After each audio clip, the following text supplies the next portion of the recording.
السلام علیکم میرے عزیز دوستو ویڈیو شروع کرنے سے پہلے آپ کو یہ بتانا چاہتا ہوں کہ آج کی یہ ویڈیو مایوس ذہنوں کے لیے بہت ہی اہم ہے۔ اس ویڈیو میں کچھ نہ کچھ اگر آپ سیکھنا چاہتے ہیں تو اس ویڈیو کو لازمی دیکھیے گا اور اس ویڈیو میں ہونے والی تمام باتوں کو ٹھنڈے دل و دماغ سے ضرور سوچیے گا۔ امید کی جاتی ہے اس ویڈیو میں آپ کی سوچ کا انداز کچھ نہ کچھ تبدیل ضرور ہو جائے گا۔ دوستو ویڈیو سٹارٹ کرنے سے پہلے ہمارے نئے آنے والے دوستوں سے گزارش ہے کہ اگر ابھی تک آپ نے چینل کو سبسکرائب نہیں کیا تو دوستو اسے سبسکرائب کر لیجئے اور ساتھ موجود بیل آئیکن کو دبا کر آل نوٹیفیکیشن کو انیبل کر لیں تاکہ ہماری ہر نئے آنے والی ویڈیو آپ کو بذریعہ نوٹیفیکیشن مل سکے۔ تو چلیے دوستو سٹارٹ کرتے ہیں۔ دوستو پھر کوئی امید نہیں، اس کی آنکھوں میں غصہ اور نا امیدی دونوں ہی تھی۔ میرا جواب سن کر وہ غصے سے بولا کہ کیا اس ملک میں کبھی بھی مہنگائی کم نہیں ہوگی؟ میں نے انکار میں سر ہلا دیا۔ وہ شخص مزید غصہ ہو گیا اور کہنے لگا کہ کبھی غربت کم نہیں ہوگی؟ میں نے جواب دیا نہیں ہوگی۔ اس نے کہا کہ کبھی روزگار میں اضافہ نہیں ہوگا؟ میں نے جواب دیا نہیں ہوگا۔ اس شخص نے کہا کہ ہم لوگوں کو کبھی انصاف نہیں ملے گا، کبھی بھی صاف ستھرا پانی نہیں ملے گا، صاف ماحول میں سانس بھی نہیں لیں گے، ہمارے بچوں کو اچھی تعلیم نہیں ملے گی، ہماری عزت نفس کبھی بھی محفوظ نہیں ہوگی اور ہماری جان و مال کو کبھی تحفظ نہیں ملے گا۔ میں نے ہنس کر جواب دیا نہیں ہوگا، آپ کو یہ کبھی بھی نہیں ملے گا۔ وہ مایوس ہو گیا۔ اس نے مایوسی میں ہی پوچھا کہ اس ملک کا پھر کیا فائدہ؟ میں نے ہنس کر جواب دیا کہ ہاں، اس کا کوئی نہیں فائدہ، بلکہ اگر میں یہ کہوں کہ اس پوری دنیا کے ملکوں کا کوئی فائدہ نہیں تو میں غلط نہیں ہوں گا۔ وہ حیرت سے میری طرف دیکھنے لگا۔ دوستو ہم کتابوں کی دکان پر کھڑے تھے اور آس پاس سبھی لوگ ہماری گفتگو سن رہے تھے۔ میں بولنے کے کاروبار سے وابستہ ہوں، اس لیے مجھے جہاں مجمع لگانے کا موقع ملتا ہے تو میں وہاں لوگوں کو اکٹھا کر لیتا ہوں آسانی سے اور خود موٹیویشنل اسپیکر بن کر ان کی مت مارنے لگتا ہوں۔ اس بیچارے نوجوان نے بھی کتابوں کے درمیان چلتے چلتے مجھ سے یہ پوچھا کہ کیا ملک میں بہتری کی کوئی امید ہے؟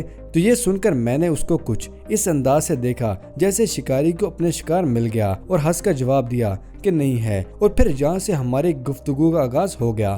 دوستو نوجوان بہت ہی جذباتی تھا۔ سوال کرتے کرتے اس کی آواز خوب اونچی ہونے لگی اور لوگ ہماری طرف متوجہ ہونے لگے جو کتابوں کی تلاش میں آئے تھے۔ وہ کتابوں کو چھوڑ کر ہمارے ارد گرد جمع ہونے لگے۔ لو جناب، یہ مجمع تو تیار ہو گیا اور پھر میں نے موٹیویشنل اسپیکر کی سیٹ سنبھال لی۔ نوجوان کے سوال اور میرے بد لحاظ جواب نے مجمع کو خوب گرما دیا تھا اور لوگ بہت بری نظروں سے مجھے دیکھ رہے تھے۔ ان کا خیال تھا کہ میں ایک بہت ہی بدتمیز بد لحاظ انسان ہوں اور میری گفتگو سے یہ چیز صاف صاف دکھائی دے رہی تھی اور مجھے دوسروں کا دل بالکل نہیں رکھنا آتا۔ اگر وہ نوجوان مجھ سے پوچھ ہی بیٹھا تھا تو مجھے بدتمیزی سے جواب نہیں دینا چاہیے تھا۔ میں نے سارے مجمع کی آنکھوں میں اپنے لیے نفرت کی آگ کو دیکھ لیا تھا اور مجھے محسوس ہوا کہ اب میرے بولنے کا وقت ہو چکا ہے۔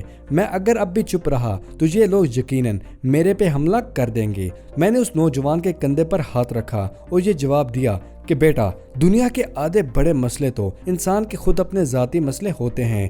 دنیا کے کوئی ملک، کوئی سوسائٹی یا کوئی کمیونٹی ان مسئلوں کو حل نہیں کر سکتی، یہ انسانوں نے خود ہی حل کرنے ہوتے ہیں۔ اور اس دنیا میں آج تک کسی بھی ملک میں مہنگائی کم نہیں ہو سکی، یہ ہر دور میں بڑھتی رہی ہے اور یہ آنے والے وقت میں بھی بڑھتی رہے گی۔ اس لیے اس کی کمی کا انتظار کرنے والے لوگ احمق ہوتے ہیں۔ دنیا میں مہنگائی تو بالکل مسئلہ نہیں ہے، مسئلہ تو انکم یعنی کہ آمدنی کا ہے۔ مہنگائی تو چٹان کی طرح ہوتی ہے، اس کا وزن کم نہیں ہوتا، اس لیے ہمیں چٹان کا وزن کم کرنے کے بجائے اپنے بازوؤں کی طاقت کو بڑھانا ہوتا ہے۔ اگر دنیا میں موجود ہر شخص کی آمدنی زیادہ ہوتی جائے گی تو مہنگائی خود بخود ہی کم ہوتی جائے گی۔ اس طرح اگر آپ کے پاس پیسہ ہے تو آپ کے لیے ایک بوئنگ جہاز کو خریدنا بہت ہی سستا ہوگا۔ ہاں، اگر آپ کی جیب خالی ہے تو آپ سائیکل بھی خریدنا چاہتے ہیں تو وہ بھی آپ کو مہنگی لگے گی۔ اس لیے انسانوں نے اپنی آمدنی کو خود زیادہ کرنا ہوتا ہے۔ دنیا کا کوئی ملک، کوئی بھی حکومت انسان کی آمدنی کو زیادہ نہیں کر سکتی۔ آپ کو امریکہ اور چائنا میں بھی بھکاری ضرور نظر آئیں گے،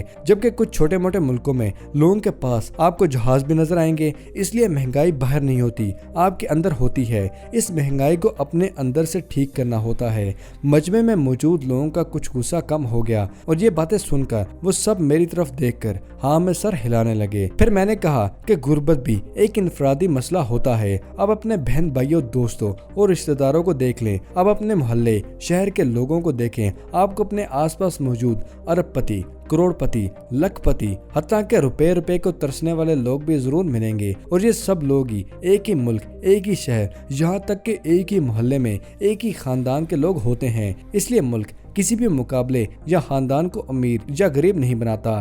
دنیا میں موجود سبھی لوگ برابر ہوتے ہیں، ہم اپنی مرضی سے غریب یا امیر بنتے ہیں۔ کوئی بھی شخص اگر مسلسل کام کرے گا تو وہ امیر بن جائے گا، اور نہیں کرے گا تو غریب بن جائے گا۔ پھر میں نے اپنے ارد گرد موجود لوگوں سے یہ کہا کہ ملک کسی بھی شخص کو روزگار فراہم نہیں کر سکتا۔ اگر ہم محنتی، ایماندار اور پروفیشنل ہیں تو دنیا میں موجود کوئی بھی شخص ہمیں بے روزگار نہیں کر سکے گا، مگر اگر ہم ہی سست، نالائق، بے مان اور نکھٹو ہیں تو ہم بل گیٹس کے گھر میں پیدا ہو کے بھی بے روزگار ہی رہیں گے، یہاں تک کہ لوگ اپنا چپڑاسی تک رکھنے میں 1000 بار سوچیں گے۔ گاندھی کو کوئی نہیں جانتا، مگر کیا آپ جانتے کہ اس کا بیٹا ہری لال انڈیا میں فٹ پاتھ پر مرا تھا، اور اتنے بڑے ملک میں اس کے لیے سر چھپانے کے لیے کوئی جگہ موجود نہیں تھی، کیونکہ وہ ایک نالائق، سست اور شرابی شخص تھا۔ دوستو، گزشتہ دنوں پہلے ہی میں نے ایک کتاب کو پڑھا جس میں دنیا کے کچھ نامور بچوں کا ذکر تھا۔ دوستو، آپ یہ جان کر حیران ہو جائیں گے کہ دنیا کے 99% لوگوں کے بچوں نے اس وقت بے روزگاری میں زندگی گزاری،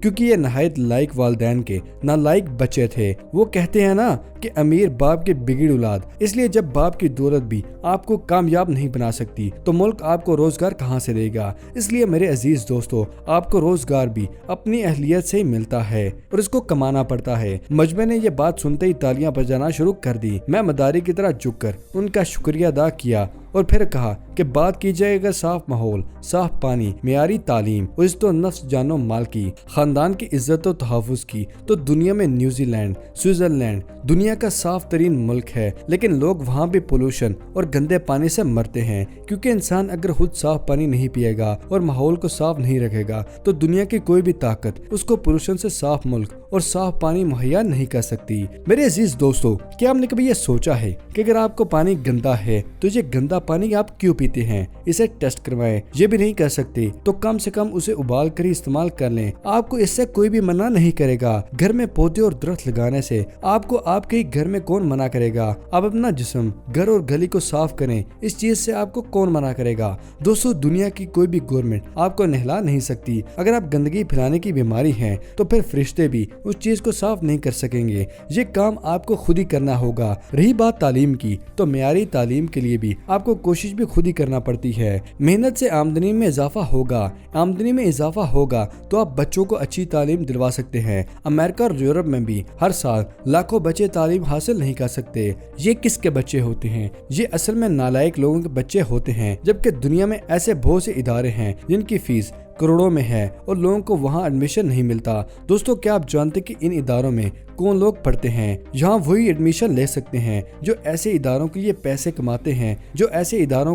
کماتے ہیں، اچھی تعلیم اپنے بچوں کو دلوانے کے لیے پیسہ کماتے ہیں۔ آپ بھی کمائیں اور بچوں کو وہاں پڑھانے کے لیے بھیجیں۔ اسی طرف عزت نفس بھی ذاتی سرمایہ ہوتا ہے۔ آپ خود دوسروں کی عزت نفس کا خیال رکھیں، عزت دے دوسروں کو، لوگوں اور اداروں کا احترام کریں، اپنے آس پاس موجود لوگوں کو سپیس دیں، آپ کی عزت نفس خود ہی محفوظ ہو جائے گی۔ یہ کیسے ممکن ہے کہ آپ سڑک پر چلتے چلتے دوسروں کو گالی دے دیں اور آپ کی عزت نفس محفوظ رہ جائے گی؟ اس لیے دنیا کو کوئی بھی ملک یا کوئی بھی شخص آپ کی عزت نفس کو نہیں بچا سکتی۔ یہ آپ کے اپنے ہی ہاتھ میں ہے۔